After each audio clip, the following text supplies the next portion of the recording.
안녕하세요. 권호탁 전도사입니다. 오늘 우리에게 주신 하나님의 말씀은 사도행전 16장 19절에서 40절까지의 말씀입니다. 오늘 우리가 함께 살펴본 본문은 하나님을 믿는 자들을 박해하기에 열심을 쏟던 바울이 그리스도를 믿고 회심한 이후에 복음을 전하기 위해 전도 여행을 하던 중 마게도니아의 도시인 빌립보에서 발생한 사건입니다. 먼저 오늘 본문의 전반적인 배경을 살펴보면 바울과 실라는 복음을 전하기 위해 여행을 하던 중에 빌립보에 이르러 루디아라는 사람을 만나게 됩니다. 그리고 그의 집에 거하며 기도하러 갈 때에 한 귀신 들린 여인을 마주하게 되는데요. 바울은 심히 고민하다가 결국 그 여인에게 붙어있던 귀신을 쫓아내게 됩니다. 그런데 당시에 그 귀신 들린 여인을 통해 수익을 창출하던 자들이 존재했었습니다. 그리고 이들은 바울이 귀신을 쫓아냄을 통해서 자신들의 수익이 끊겼다는 것을 빌미로 바울과 실라를 고발하는 내용이 바로 사도행전 16장 전반부의 내용입니다. 그리고 오늘 저희가 집중해서 살펴본 본문의 내용이 등장합니다. 오늘 본문에서는 바울과 실라가 로마 사람들에게 몰매를 맞고 감옥에 갇혀있는 상태에서도 기도하며 하나님을 찬송하며 나아가는 사건이 등장하게 됩니다. 당시에 바울은 잘못된 행위를 행함으로 벌을 받는 것이 아니었습니다. 그저 귀신 들린 자가 있길래 그 귀신 들린 자 안에 있는 귀신을 쫓아냈을 뿐입니다. 그러나 어떤 사람들은 그 귀신 들린 여자를 통해 수익을 창출하고 있었고 그들의 이기심과 욕심에서 발생하는 수익의 끊어짐으로 결국 바울과 실라는 고난을 받게 된 것입니다. 그런데 여기서 놀라운 사실은 바울은 이러한 수모를 당하지 않아도 되는 존재였다는 것입니다. 우리가 오늘 살펴본 16장 37절에서 바울은 자신이 로마 시민권자라는 사실을 밝히고 있습니다. 이처럼 바울은 로마 시민권을 가진 존재였습니다. 여기서 로마 시민권을 가지고 있다는 것은 그에 대한 어떠한 결정을 누구도 함부로 행할 수 없다는 것을 의미합니다. 그래서 바울 일행은 그들에게 그런 부당한 대우를 받지 않아도 되는 것이었습니다. 그러나 바울은 자신이 로마 시민권자라는 사실을 처음부터 밝히지 않았습니다. 그는 인간적인 생각과 뜻대로 행하며 위기의 상황을 모면할 수 있었지만 인간적인 방법대로 행하지 않았습니다. 그렇다면 바울은 왜 그 자리에서 자신이 로마 시민권자임을 드러내지 않았을까요? 우리는 여기서 바울은 왜 자신이 가지고 있는 것들을 드러내지 않고 심지어 몰매를 맞고 감옥에 갇힌 상태에서도 아무 불만과 불평 없이 오히려 하나님을 찬송할 수 있었을까라는 질문을 던져볼 필요성이 있습니다. 그리고 오늘 저는 그가 그렇게 행했던 이유가 무엇 때문인지에 대해서 더 깊게 살펴보기를 원합니다. 원래 바울은 예수를 믿는 자들을 박해하던 존재였습니다. 그러던 그가 다메섹 도상에서 그리스도를 만난 이후에 그분이 모든 것의 구원자가 되심을 믿게 되었습니다. 그래서 그는 분명하게 그 하나님 나라라는 하나님의 구원 계획을 바라보고 인식하며 살아가던 존재가 되었습니다.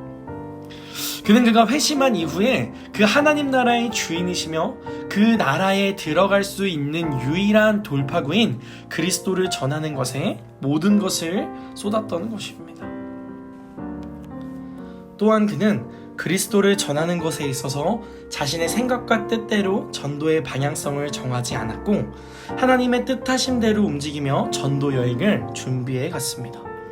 사도행전 16장 전반부의 내용을 살펴보면 바울은 그가 전도 여행을 다닐 때에도 자신의 마음대로 움직이지 않고 하나님의 섭리 안에서 움직였음을 분명하게 보여주고 있습니다. 즉 그는 이 땅에서도 하나님 나라를 바라보며 한 걸음씩 걸어갈 수 있었던 존재였음을 성경은 분명하게 우리에게 인식시켜주고 있습니다. 결국 우리는 오늘 본문을 통해 바울은 세상의 가치와 자신의 생각으로 움직이며 인간적인 가치와 목적을 쫓아 살아가던 존재가 아니라 하나님 나라라는 관점의 가치를 두며 살아가던 존재라는 사실을 발견하게 됩니다. 그리고 그가 그렇게 몰매를 맞고 어려움을 겪는 상황에서도 하나님을 찬송할 수 있었던 이유가 바로 하나님 나라의 가치를 바라보았기 때문이라는 사실을 우리는 알 수 있습니다.